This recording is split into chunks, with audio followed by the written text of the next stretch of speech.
saudaraku, puji Tuhan, apa kabar? Inilah di dalam 2 Samuel pasal 23 ayat 8 sampai 39 menceritakan bagaimana Daud dan pasukannya lalu ini memerangi orang-orang Filistin. Tapi suatu kali ketika masih di dalam kemah persembunyian, Daud melihat ke wilayah musuh dan dia berkata dalam hatinya, alangkah enaknya kalau aku bisa minum dari sumur.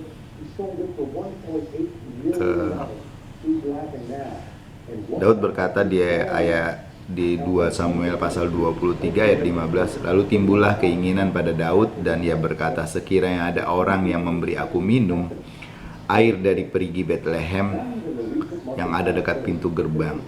Lalu ketiga pahlawan itu menerobos masuk, dia mengambil air dan lain sebagainya, dan lalu air bawalah ke Daud. Tapi Daud berkata begini, jauhlah daripadaku ya Tuhan untuk berbuat demikian. Bukankah ini darah orang-orang yang telah pergi dengan mempertaruhkan nyawanya? Dan tidak mau ia meminumnya. Itulah yang dilakukan ketiga pahlawan itu. Lalu air itu dipersembahkan Daud ke Tuhan sebagai persembahan syukur. Bapak Ibu Saudara yang dikasihi Tuhan,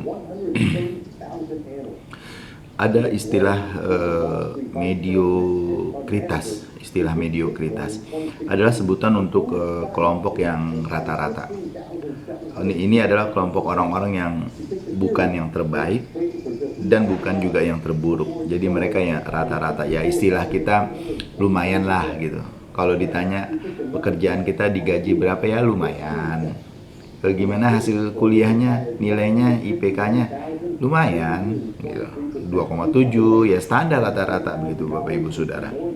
Nah, spirit mediokritas ini tanpa disadari telah menguasai banyak orang di lingkungan masyarakat kita, di lingkungan gereja kita, bahkan di dalam keluarga kita.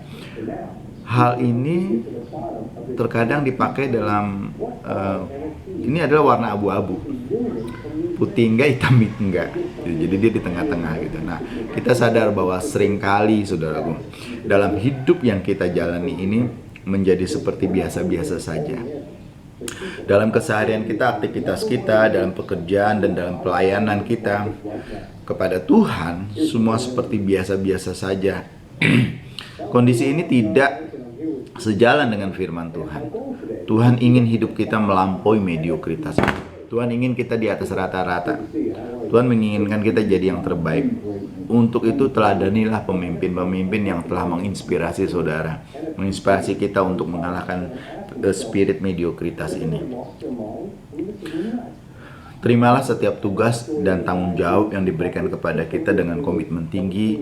Biasakan untuk menyelesaikan setiap pekerjaan yang dipercayakan kepada kita dengan perfect. Bapak Ibu Saudara yang dikasihi Tuhan, bacaan kita di dalam 2 Samuel tadi mendaftarkan sejumlah para pahlawan Daud.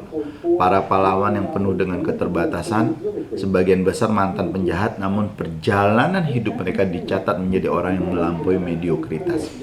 Orang yang tidak di atas rata-rata atau orang yang tidak di dalam masyarakat yang lumayan atau yang biasa-biasa saja, yang masyarakat rata-rata. Mereka mengalahkan spirit mediokritas ini, memiliki kesetiaan dan integritas atas tugas dan tanggung jawab mereka.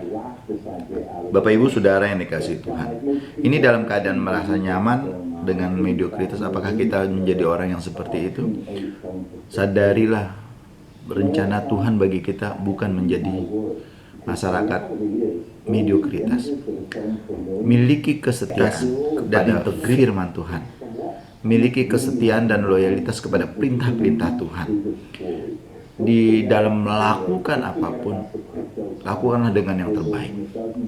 Kita tidak ingin menjadi orang biasa-biasa saja, tapi kita ingin menjadi masyarakat yang luar biasa.